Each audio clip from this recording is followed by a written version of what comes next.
les maladies rares et l'Europe, c'est une vieille histoire, puisque, bien entendu, le bon niveau d'organisation, c'est le niveau international pour beaucoup de choses dans les maladies rares. Et vous savez que la grande nouveauté de ces dernières années, c'est vraiment la création, après beaucoup d'initiatives, de ces réseaux européens de référence qu'on va appeler ERN.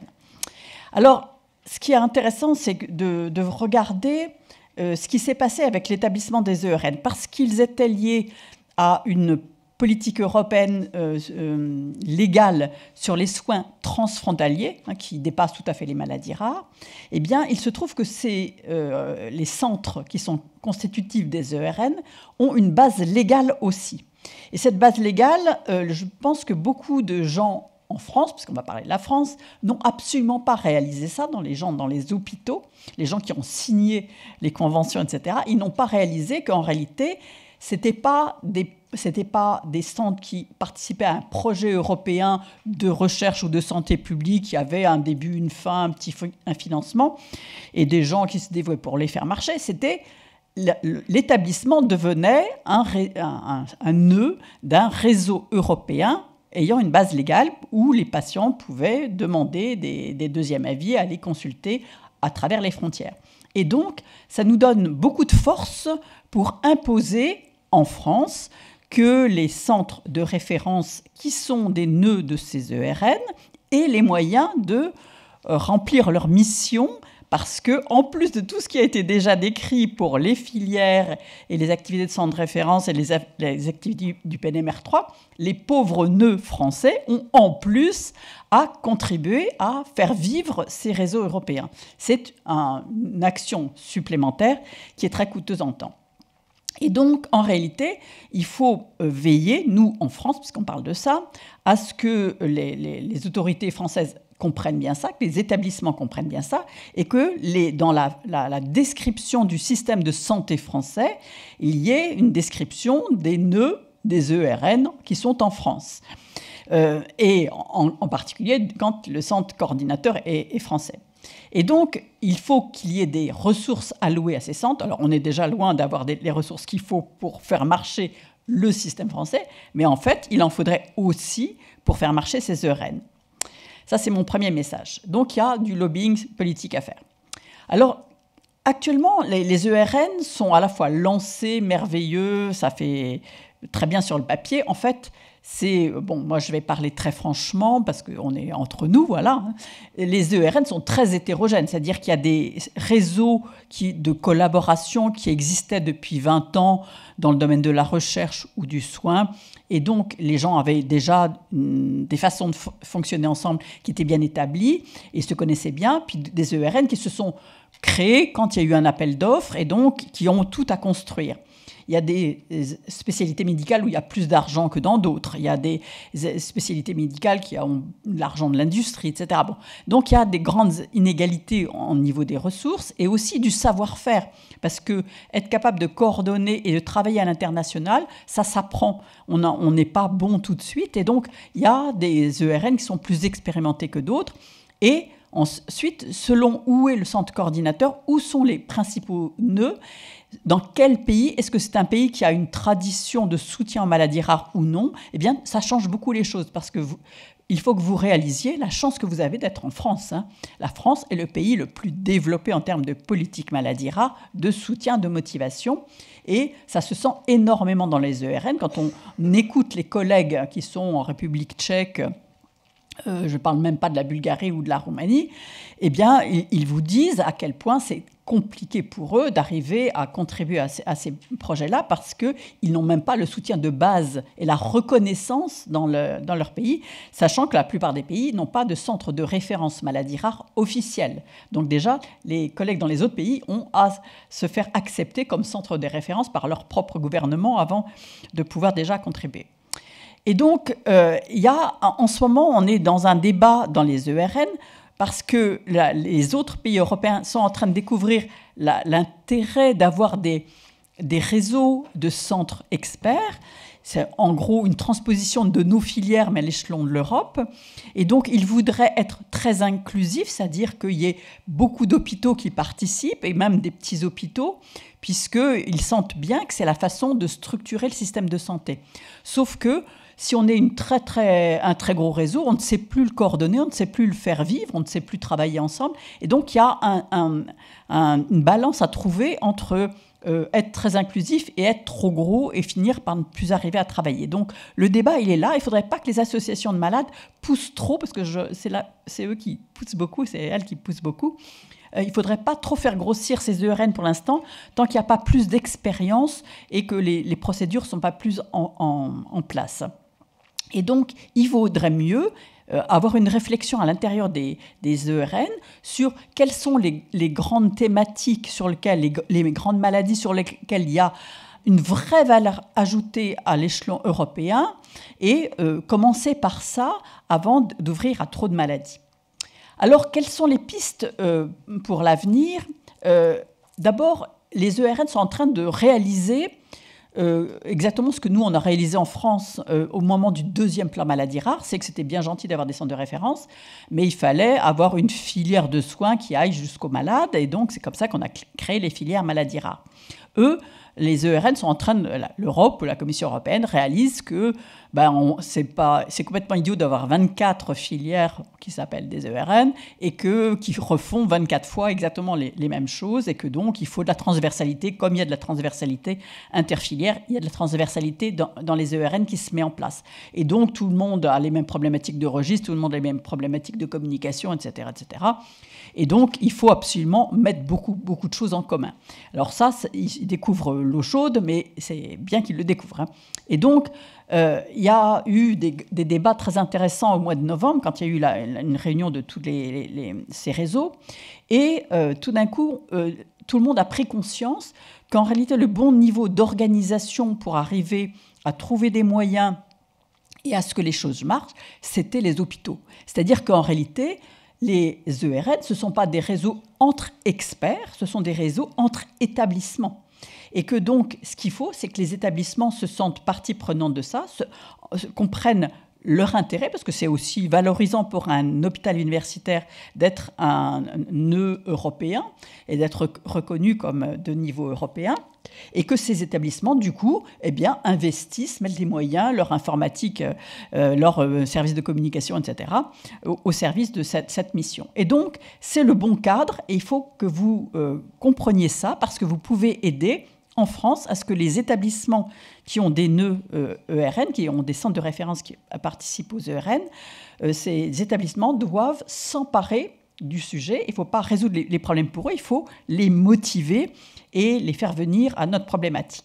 Alors, une des grandes activités, l'activité même phare au départ des ERN, c'était de permettre d'avoir des RCP, ce qu'on appelle les RCP en France, c'est-à-dire un système de discussion multidisciplinaire sur les problèmes de prise en charge les plus difficiles, de diagnostic et d'approche thérapeutique.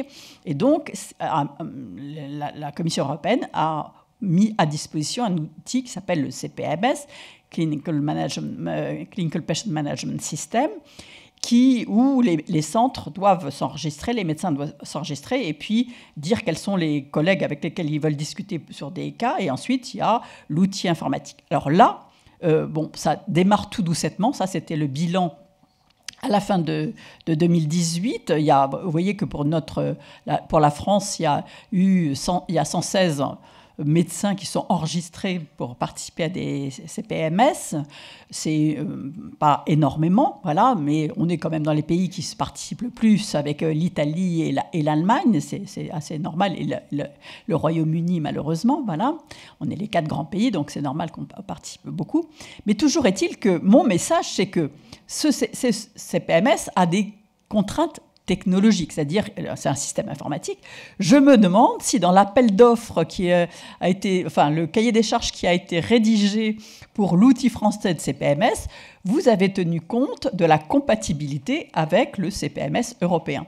Ça, c'est typiquement, si ça n'a pas été fait, il faut rattraper la chose, parce qu'il est bien entendu que dans un centre de référence où on a déjà introduit les données médicales d'un cas pour le discuter avec d'autres collègues, eh bien, on ne va pas les ressaisir dans un nouveau système s'il faut les discuter ensuite à un échelon européen.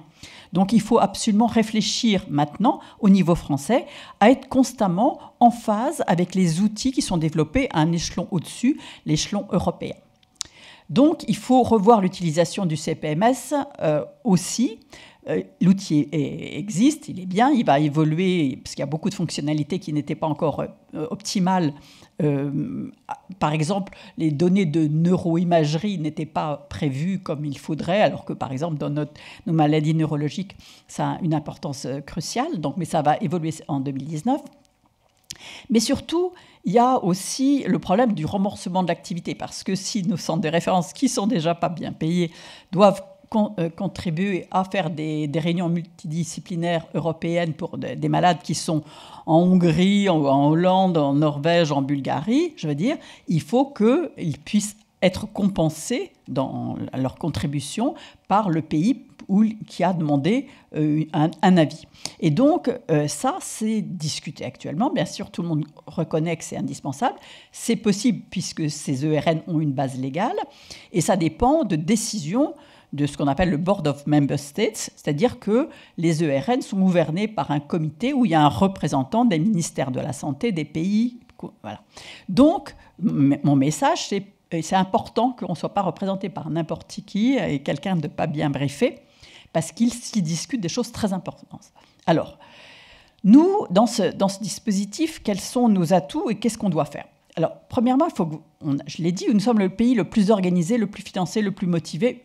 On est le modèle. Donc, n'attendez pas que d'autres pays fassent des choses tellement mieux qu'on aurait à les copier, qu'on pourrait... Bon, franchement, tout ce qui a... Enfin, en plus, quand on regarde même ce qui s'est fait ces derniers mois, moi, je suis en admiration quand même qu'on continue à innover et à mettre en pratique les bonnes idées qui ont émergé. Donc, nous, on a la chance aussi d'avoir des centres officiels. On a une procédure de labellisation, aussi bien pour les centres que pour les filières. Et notre procédure, elle est transparente par rapport à d'autres pays où les choses sont plus, disons, voilà, liées sur un copinage. Voilà. Ensuite, on a une grande expérience déjà dans l'organisation.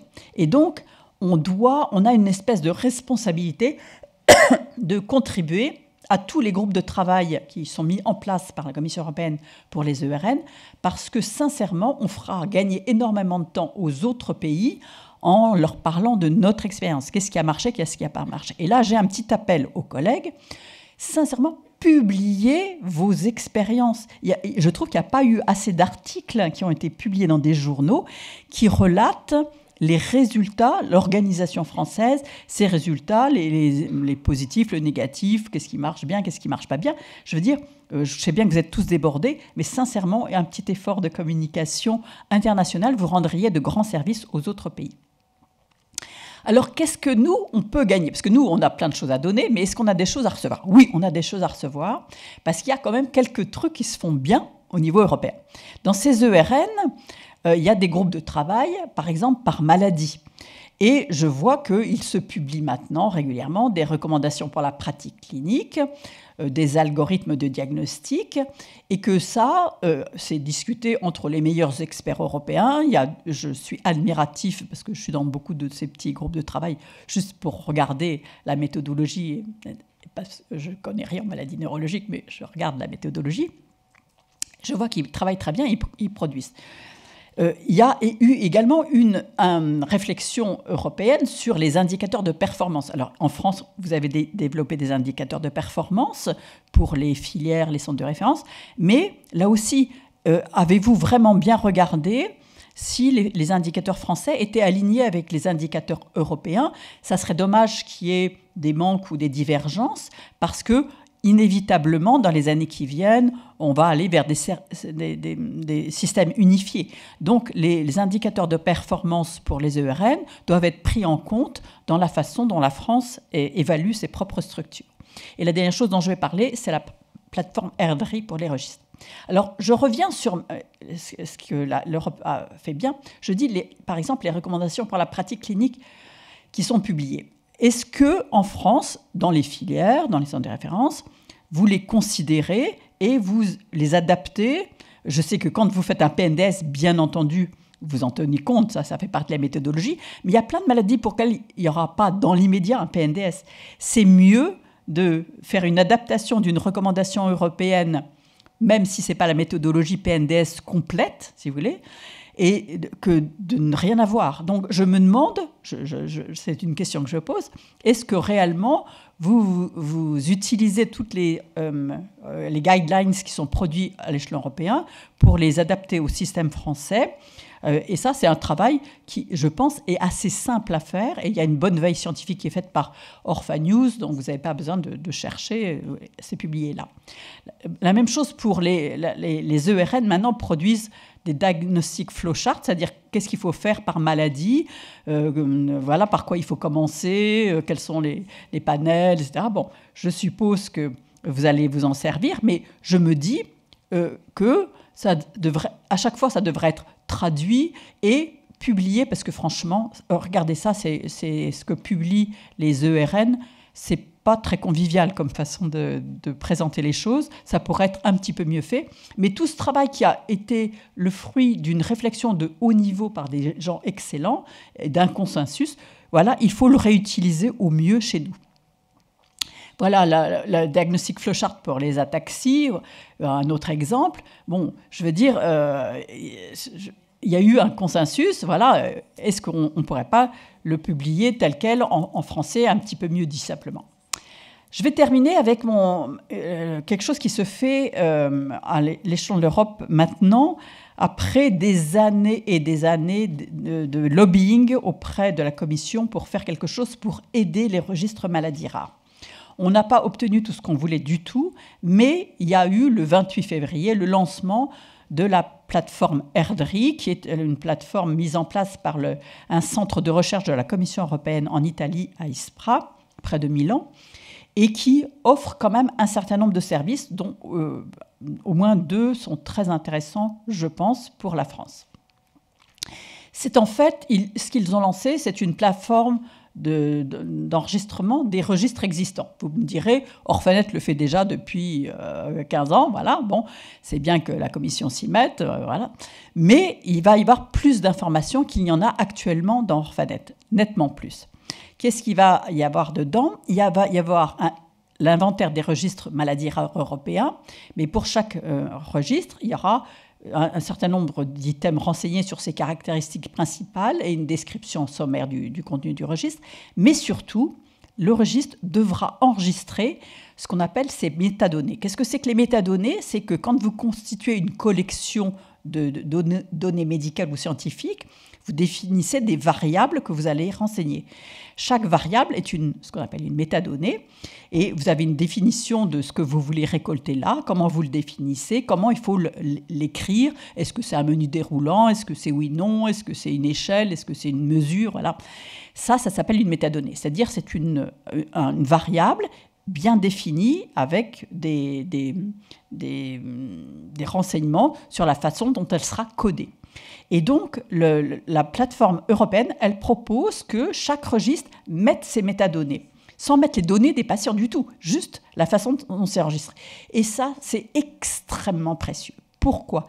Parce que tout ce qu'on veut rêver de faire avec les principes FAIR, c'est-à-dire de faire en sorte que les données puissent être réutilisables, interprétées à l'échelon collectif, etc., réutilisées par des chercheurs, dépend du langage dans lequel on s'exprime dans les registres. Et donc, c'est ce qu'on appelle la compatibilité sémantique sur la signification des variables. Et donc là, on aura un dépôt, quelque part, de toutes les façons de coder des variables, des variables qui sont disponibles, et ça va permettre de faire un travail collectif pour faire des recommandations sur comment construire ces registres et comment coder les variables. Donc, il faut absolument faire converger tout le monde. Et donc, je trouve que si ça marche, si les gens jouent le jeu, ça va être ultra précieux. Alors, dans la plateforme de registre, il y a également un set minimal de données que je vous montre, Vous savez qu'en France, on a un set minimal de données aussi dans la BNDMR. Ce n'est pas exactement le même. C'est bien ennuyeux. Ils se sont inspirés beaucoup de la France, mais c'est un petit peu plus simple que le français. Il faudra juste vérifier qu'il y a une correspondance 2 à 2, parce que ça serait embêtant que le set minimal de données européen et français ne correspondent pas exactement, parce que ce set minimal est maintenant devenu obligatoire à l'échelon européen pour être considéré comme un registre à labelliser. Il y a un dernier service d'Airdrie que je voudrais vous vanter, c'est ils offrent la carotte pour que vous alliez mettre vos métadonnées dans la base. Si vous faites ça pour un registre, vous avez le droit d'utiliser un outil de pseudo-anonymisation qui s'appelle EPID, qui a été développé par l'Autriche, et qui permet d'avoir un code par patient qui protège complètement son identité et qui peut être réutilisé quand on a des registres dans plusieurs pays, dans plusieurs centres, etc. C'est très, très utile d'avoir ce type d'outil de pseudo-anonymisation, sachant qu'il est parfaitement en ligne, évidemment, avec toute la réglementation. Ça permet de dédoublonner, par exemple, si un patient avait été vu en Suisse, en France et en Italie, ce qui peut arriver, eh ben, on pourra le retrouver.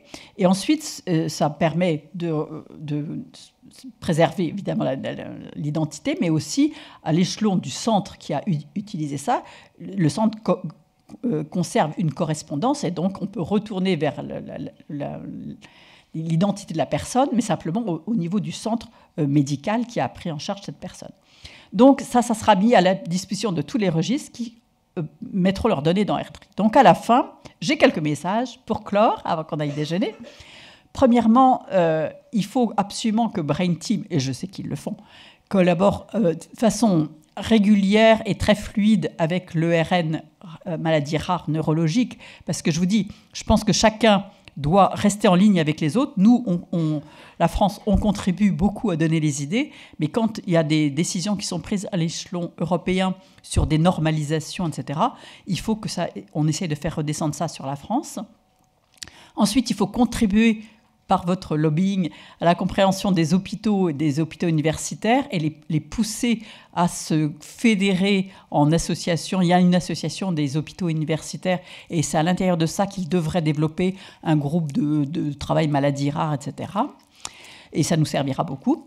Ensuite, il y a le problème du remboursement des actes. Et donc, quand vous discutez, même à l'échelon de la France, pour que vous évoquez les problèmes de financement de l'activité, n'oubliez pas de mentionner aussi l'activité ERN, parce qu'elle fait partie de la même problématique et qu'ils ne peuvent pas y échapper à cause du caractère légal des centres de référence des ERN.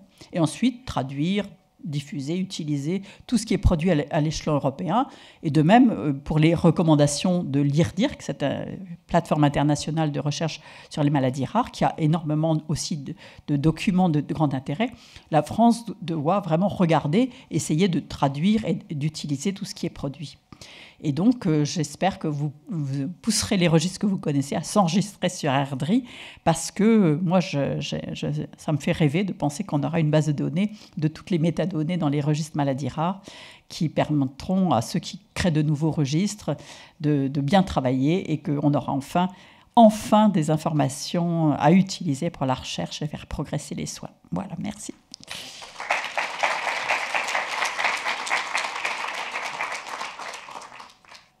Peut-être un mot, Sophie, tu peux peut-être en un mot nous dire aujourd'hui quelle est la participation de Brain Team aux ERN ? Tout à fait. Je vais juste rebondir sur la recommandation de Ségolène concernant la réutilisation des recommandations produites par les ERN. Sur notre site Brain Team, nous avons notre page ERN qui recense toutes les flowcharts, je suis désolée, je n'ai plus en français, les flowcharts, les arbres décisionnels, les recommandations, les échelles de mesures qui sont discutées aussi au niveau européen. On essaye d'avoir une veille sur tout ce qui est production au niveau de l'ERN R&D déjà. Pour l'instant, Rita, je regarde Kumaran, pas encore, mais un jour qu'on aura le temps, on le fera, c'est promis. Voilà, donc les centres français, n'hésitez pas à aller consulter la page. Si vous ne savez pas où aller chercher au niveau visibilité, allez déjà sur Brain Team. Nous, on fait un travail de veille et de recensement de tous les outils européens qui sont produits et que vous pouvez vous réapproprier pour, qui sait, peut-être un jour faire un PNDS ou d'autres choses merveilleuses. Et puis, juste pour vous redire 2 mots sur ce qu'on fait, nous, au niveau Brain Team, au niveau de l'ERN. Alors, on suit beaucoup le développement, le déploiement de l'ERN R&D qui fédère en fait et rassemble un maximum de nos maladies neurogénétiques et en tout cas maladies de socle de la filière. Kumaran, qui représente ici le centre de référence des maladies rares inflammatoires, appartient à un autre ARN qui est le ARN RITA, que l'on ne suit pas encore au jour le jour, désolé, mais un jour on le fera quand on aura un peu plus de force vive dans l'équipe. Et en fait, on va à toutes les réunions européennes, on coordonne en fait la réponse de nos centres quand il y a des appels à projets ou un accompagnement administratif à faire.